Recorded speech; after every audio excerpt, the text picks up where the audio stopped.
Okay? Ngayon, may tinatawag po tayo sa statistics, mga ganyan study na triangulation. Okay? Kasi yung reporting ng crime sa PNP, yung statistics, bias po yan towards sa mga nagre-report. Okay? Paano yung mga hindi nire-report? Hindi sila mapabibilang sa statistics. Paano kung bumababa? Ang bumababa talaga yung mga taong ayaw nang mag-report ng crime. Gets ninyo? Sabihin nyo gets. Sabihin nyo, kamoisture, gets ko na kung bakit hindi conclusive ang statistics ng pulis. Gets nyo na? Gets nyo na? Okay.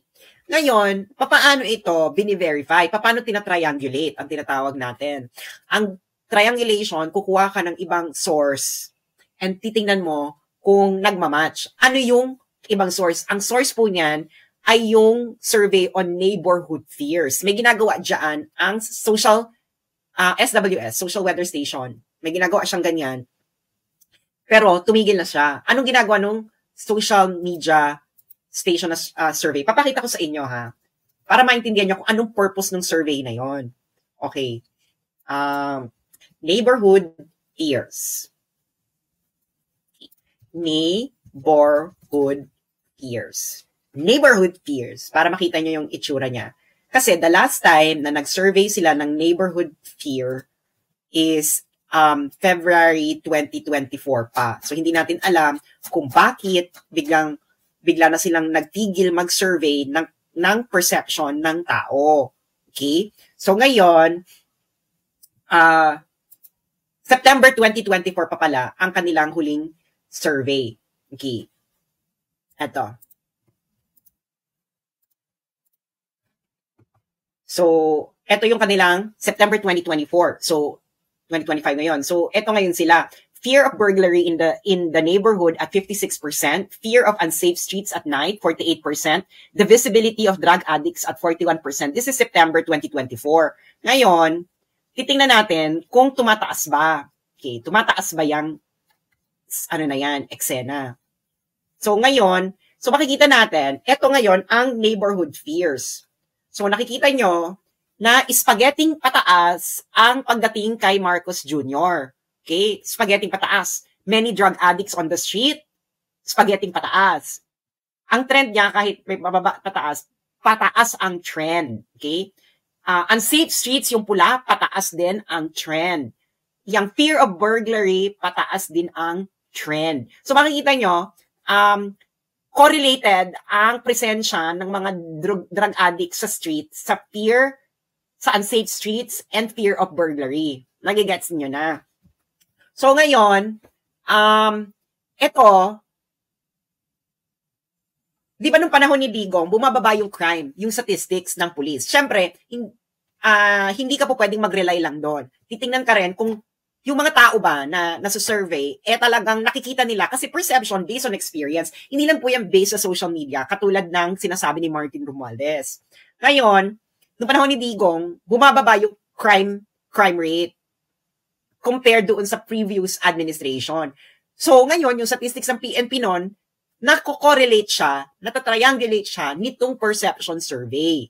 Okay, ganon. So, ngayon, alam nyo na, hindi ka po pwedeng, so, syempre, yung perception, hindi ka rin pwedeng mag-rely doon alone. Kailangan mo din ng statistics. Kaya nga, kailangan mo siyang combine ba? Combine, combat train. Ganon mga ka-moisture, combine mo siya.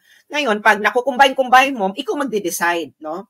Kasi, kung yung perception ng tao pataas, yung krimen, unsafe street, many drug addicts on the street, at correlated siya, kung maraming drug addict sa daan, tumataas ang unsafe streets, at tumataas ang fear of burglary. They go together. Okay? They go together. So, papakita ko sa iyo ha. They go together. Nakikita niyo yung movement ng green? Hindi ba? Yung movement ng green, that is the many drug addicts in the street. It actually go with the movement of the fear of burglary and unsafe streets. Ngayon, Martin, pwede mo namang sabihin na wala nang masyadong drug addict sa mga daan. Ayun nga lang, kung yung mga tao na talagang nasa kalye, papanigan ka, magre-reflect yun sa survey. Magre-reflect yun, no? Magre-reflect yun. Kaso nga, kahit yung mga nagdodrogay, Nasa social media na rin. Nila-live na nila, Martin, ang kanilang pagdodroge. Actually, ngayon lang ako rin nakakita ng mga content creators na nagpo-promote ng droge use. Diba? Lalo na, ayoko na lang lahat no? Pero eto, karamihan, may mga nag-flip top, may mga rapper, ganyan. Alam mong nagpo-promote ng droge use. Alam nyo yan. Diba? Nagpa-viral pa nga yung iba Yung iba pa nga nagla-livestream, nagpa-viral. Ngayon lang ako nakakita niyan. So, ganun na sila katapang, kabrazen. So, ngayon, Martin, sabihin mo na wala na pong masyadong drug addict sa daan. Kasi, kung yung mga tao, sinasabi nila na nagkalat na naman ang mga drugista sa daan, patay tayo dyan. Okay? Patay tayo dyan. Kaya kahit anong gawin nyo sa statistics ninyo, ang mga tao, sasabihin pa nila na unsafe ang streets. Dahil, Martin, elitista ka kasi, na nakatira ka sa mamahaling subdivision, hindi po ganyan mag-isip ang mga tao. Ang mga tao, they will feel unsafe not because yung statistics mo nagpapakita na bumababa ang krimen. Ang street po, ang basihan dito kung sino ang nakakasalamuha mo sa kalsada kaya ka nagiging unsafe. Halatang-halatang, Martin, na hindi mo alam ang tunay na buhay ng masang Pilipino. Ang masang Pilipino, they feel unsafe kung may mga adik sa daan. Wala silang pakialam din sa statistics mo. Pag marami dyang addict, they feel unsafe. Saan ka naman nakakita? Saan ka naman nakakita ng mga tao matutuwa pag maraming addict sa lansangan nila daan? Hindi ba? Ganun lang yun, Ganun lang yun, Martin. Kaya halatang-halatang hindi mo alam kung ano talagang nagmamatter sa mga Pilipino. Okay? Ito ang totoo, hindi mo ito madideny. Dahil kalat na kalat ito sa social media na maraming nagdodrogay live stream. Wala na silang takot. Meron pa nga nakunan ng netizen sa harapan mismo across a police station nagdodrogay. Ganun na po sila kabrazen, Martin. Halatang hindi mo alam. Ang ginagawa ninyo, minimekos-mekos ninyo yung statistics, silang binibida ninyo, pero hindi nyo mabida sa publiko.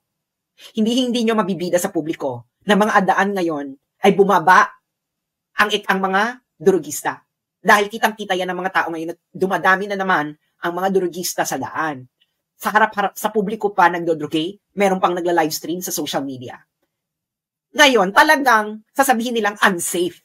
Bakit? Sino ba naman ang magiging magkakaroon ng katiwasayan sa buhay kung ang mga lansangan mo ay ang daming drugistang naglalakad? Common sense naman. So, sino ngayon yung fake news?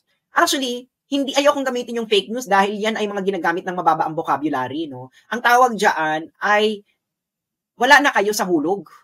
Hindi na kayo nakaangkla sa realidad ng buhay. Alam niyo kung bakit? Kasi kayo ay mga elitista. Hindi niyo alam ang buhay ng masang Pilipino on what truly matters sa buhay ng masang Pilipino. Tama? Dito, tama ba ako? Ha? Nagkalat na naman ang mga durigista sa daan? Wala nga kayong sinasabi na bumababa ngayon ang bilang ng mga nagjojodik. Hindi ba? Dumadami sa daan ang mga jodik. Wala na silang pakundangan. May mga nakukunan pa, nagbibilihan habang nasa traffic. Can imagine? Nakukunan. Kumakalat din sa social media. Ayaw nyo kasing sabihin. No? Can imagine? Nasa traffic, yung dalawang motor nag-aabutan ng nakuna nang nasa loob ng kotse, naloloka na sila dahil gano'n nakabrazen sa traffic. Sige nga. Dumadami na naman talaga ang mga drugista sa daan. Kaya it's not safe anymore. The people don't feel safe because of that. Kaya kahit gaano mo silang sampalin-sapalin ng statistics, pag dumadami ang mga drugista sa daan, people will feel unsafe. As simple as that. No one feels safe in the presence of jodics. If you feel safe in the presence of jodics, jodik ka rin. Ganun ka-simple yun. Tama ba ako? Meron ba dito na safe na nasa katiwasayan ang kanilang mga puso't damdamin kung may jodik sa loob ng tahanan nila? Itaas niyo yung kamay ninyo. If you feel safe na kung may jodik sa loob ng tahanan ninyo. Hindi ba? So, ayun na nga ang eksena ng buhay. Doon na natin makikita kung sino talaga ang mga etsyosera at hindi. Pero excited talaga ako na hanapin nila ang mga confidential recipients ng confidential funds. Ay nako, kung hindi ka pa magising sa mga panluloko nila ito sa'yo, problema mo na yan. Okay? One day, magigising ka na lamang na wala na. Wala na. It's point of no return. So, ayun lamang po at maraming salamat. Again, tanungin ninyo ang inyong mga kainuman. Dude, mahanap mo ba ang confidential recipients ng confidential funds? Or, dude, bakit mo hinahanap ang birth certificate ng confidential recipients ng confidential funds? Kung ikaw ay confidential recipient, hindi mo ba gagawing confidential ang iyong identity?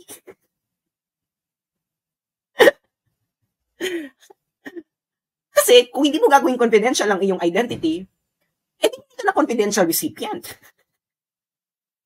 So ayun, maraming salamat po at tandaan niyo po ito. Tayo po ngayon ay nasa isang bansa na hinahanap po nila ang confidential recipients ng confidential funds pero hindi po pa po nila hinahanap ang mga flood control projects. Ganyan po ang bansa meron kayo. Kung hindi pa kayo mamulat at magising, bahala na kayo. Dahil,